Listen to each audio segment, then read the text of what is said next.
because instead of living life, we are trying to optimize it. We are trying to tick all of these things off because we believe that when we have those things, we will enjoy life.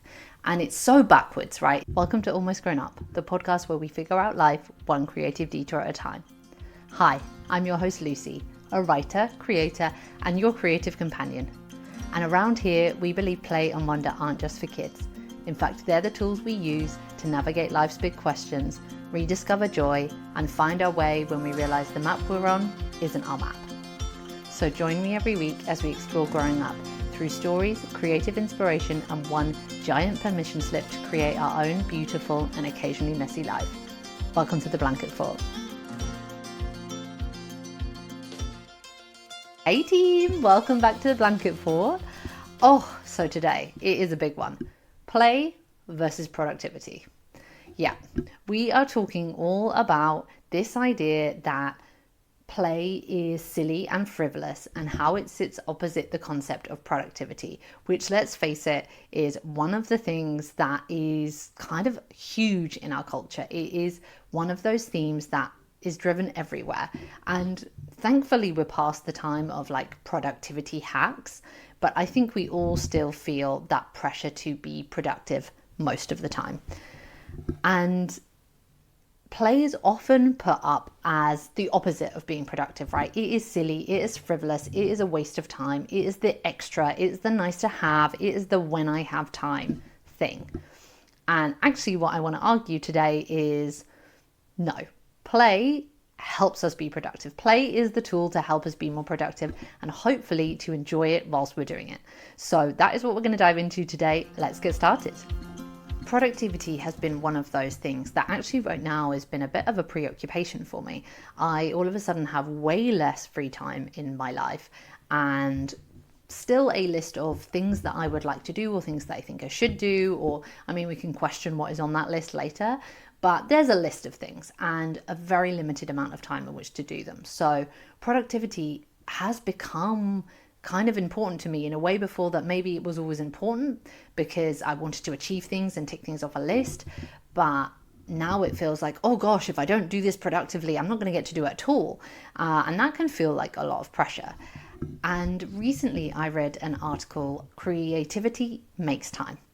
And the author was arguing for the idea that actually it is by taking time to do the creative work that we create the energy that we need to be productive with the time we have, that we create this space to get the things that we need to get done. And it's a really great article. I will include it as a link in the show notes so you can go and read it.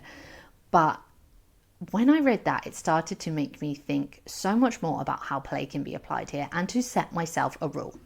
And what I said was, hey, I have this hour while my son is napping and I'm going to do work during that hour. But the first 5 minutes of that hour, I'm going to do something playful before I start work.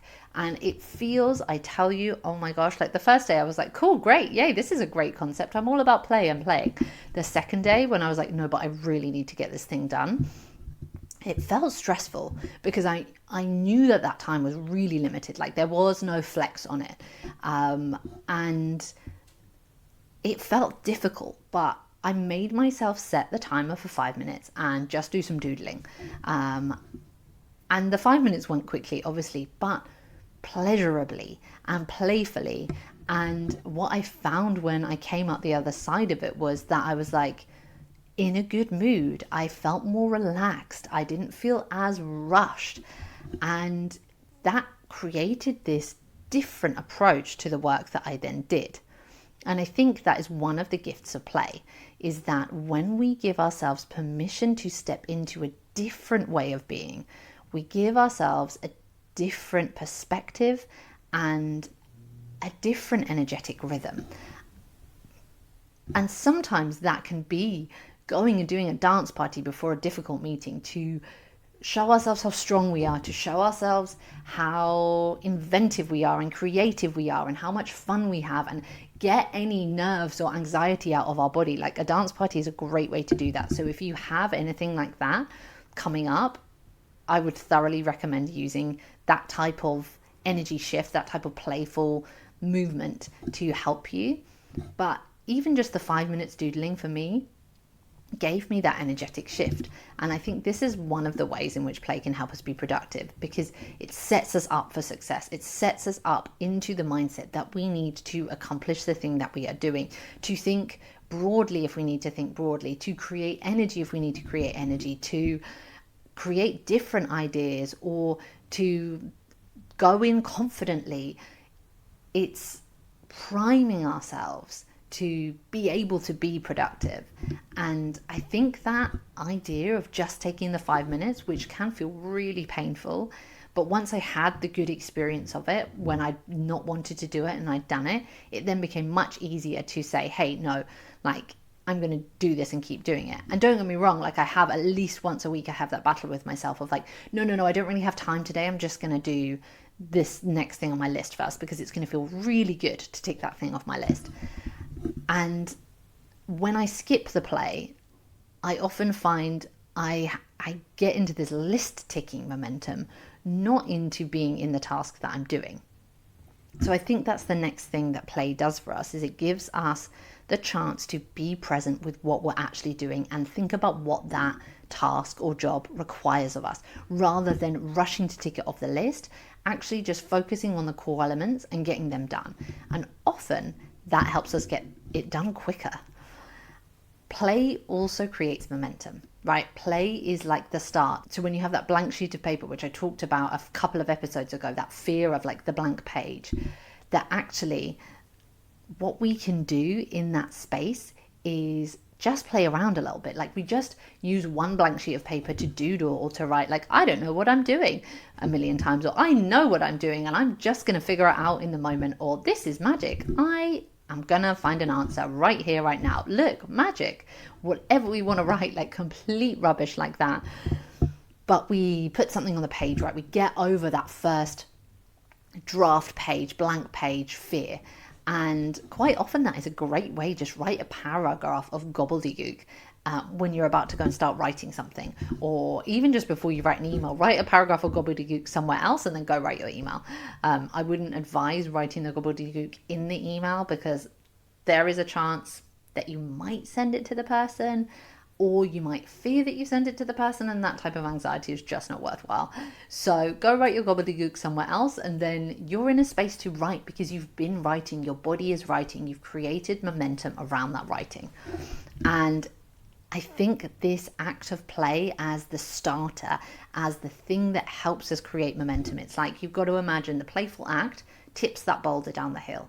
And then it's rolling. So then you're building momentum and momentum and momentum. And then of course you can be productive, because you're not pushing a giant boulder really angrily with one giant tick list, being like, I need to do these things, which you don't want to do. They might not be fun to do, but they're on your list, right? And a tick list isn't going to move that boulder very quickly, right? It just doesn't do that same thing as just starting to play. Or at least if it does, the play makes it less heavy and the play makes it more fun. And quite frankly, if I have to choose between the tick list way or the play way, I think I'll choose the fun way. And I guess the final thing I want to call out is this idea of the switch of perspective and the opening of ideas. And I think if you ever have a piece of work or a project that requires this creative ideation, that actually warming up for it with play is such a great way. Or warming up for a group meeting where you need to achieve something and you might have multiple different ideas, getting in sync with each other beforehand is such a great thing to do. And hey, maybe it's difficult to go into work and say, hey, today we're going to do this playful thing before we start the meeting. But maybe you can introduce some kind of warm-up, like sneak it in like a little rebel, where people think it's kind of about the task at hand rather than a playful act that you guys are going to do together. And trust me, more often than not, one, it works, and two, people enjoy it and they're like, oh, cool, like warm-ups, that's a nice idea, like let's do more of that. And if you frame it for yourself as the play is the warm-up, right? The play is the bit where you get to just get momentum building and open up your perspective, open up the energy to allow for fresh possibility. I think you'll be surprised at what comes up. So if you're wanting to be more productive, I've already given you a few different playful rituals that you can do to try and move that energy to step in that place of productivity. But here's 3 different rituals that you can try right now. So one, we've talked about the dance party. Just get moving, like put on a song that you love and move. I 100%, I can almost guarantee that it's going to help you get that job done so much quicker. And you'll feel good about it. And so, yeah, go put the song on, do it now. Are you back? Cool. Right, next productivity hack that we are going to do is that we are just going to take our non-dominant hand and we're going to doodle. We're just going to draw all over a page in whatever color we have, whatever pencil, pen we have, and just doodle, doodle, doodle, just to allow our mind to move through the world a little bit. And then once we've done that doodling, we're going to go and look for little shapes. Almost think about it as cloud spotting. Like, can you see something in that? I call this scribble and see. And the idea is that maybe you can find a party hat, maybe you can find a face, maybe you can find a giraffe, maybe you can find the previous winners of the Fruit Bowl Theatre Award, maybe you can find, I don't know, a cloud novel, hey, in your drawing. The point is that you are training yourself in those 5 minutes of just scribbling and looking to see things differently, to open your perspective. And then the final playful warm-up that you can do is set yourself a 5-minute timer and ask a first question of like, what if I was my most productive today? What would happen?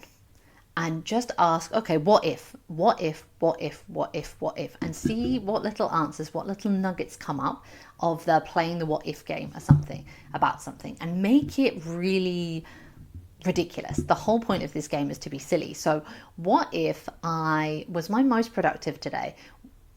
If I was my most productive today, what if I turned into a magician and just got everything done with one wave of the wand? What if I drank a load of lemonade and got super high on sugar and then I did everything super quickly? What if I just took my list and tore it apart? What if I ticked everything off in a pink fluorescent pen and that gave me super energy and I just keep on doing it? Silly things that we just start to push our imagination in different ways. And also when we do, we might find a what if that actually helps us be more productive in the thing we need to do, or makes us realize like, actually that thing's the blocker. So the what if would be, I'd do that thing first. That's the, what if I didn't have to do that job? I'd be way more productive today. Can I not do that job? Can I take it off the list entirely? Or can I just get it done first? Or can I ask somebody else to do that job for me? So it's a really helpful way just to step into where we are and think of all the silly possibilities that might be there. But when we open ourselves up to silly possibilities, we also open ourselves up to possibilities that aren't so silly, that actually might be quite useful. So they are my top 3 little play rituals that you can use to help yourself be more productive today. Before we go, I want to challenge a little bit this idea of productivity.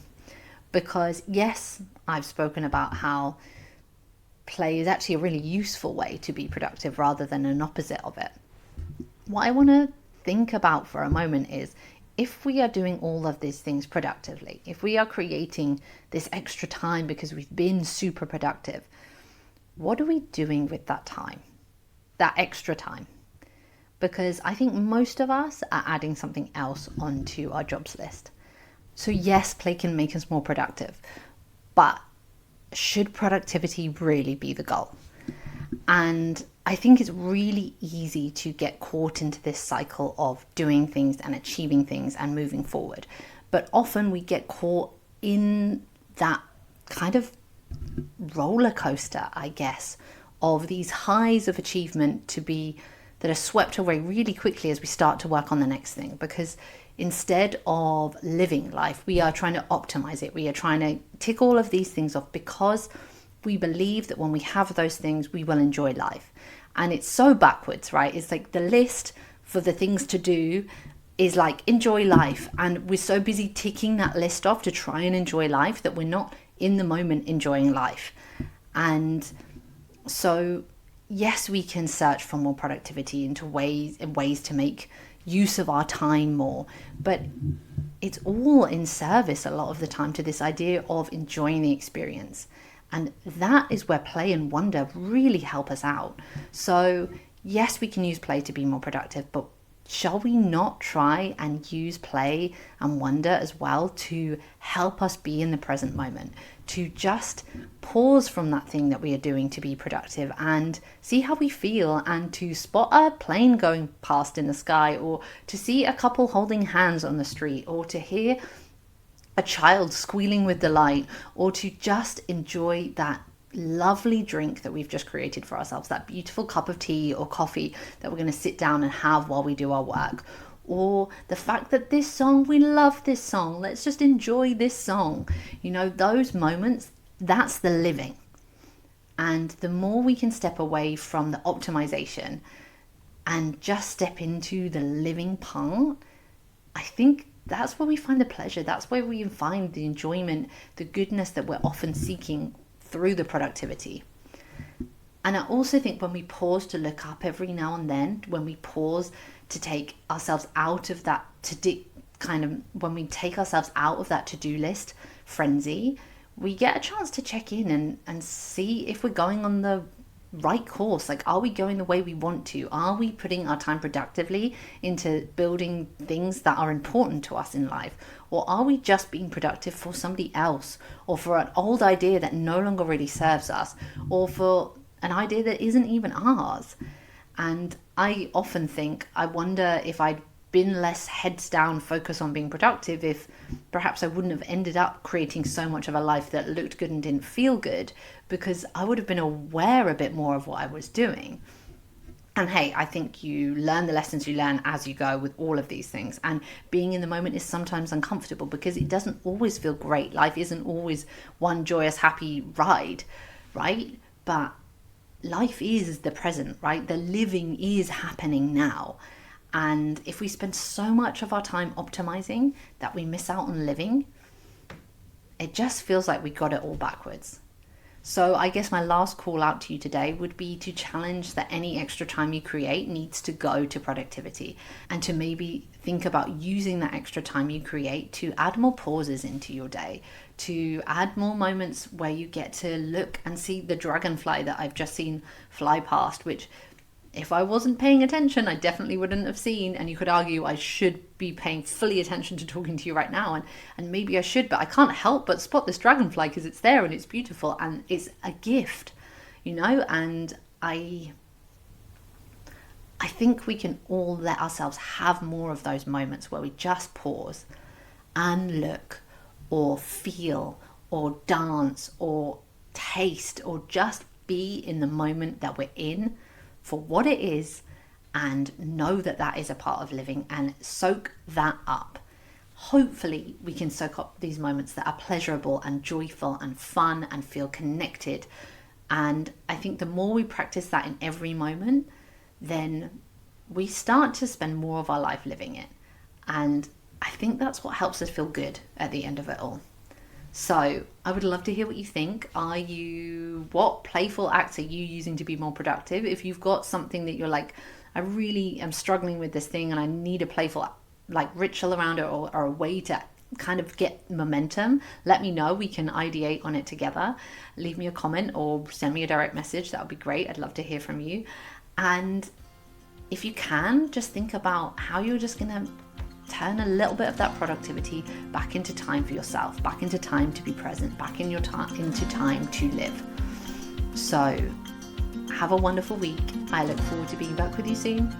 But in the meantime, happy growing.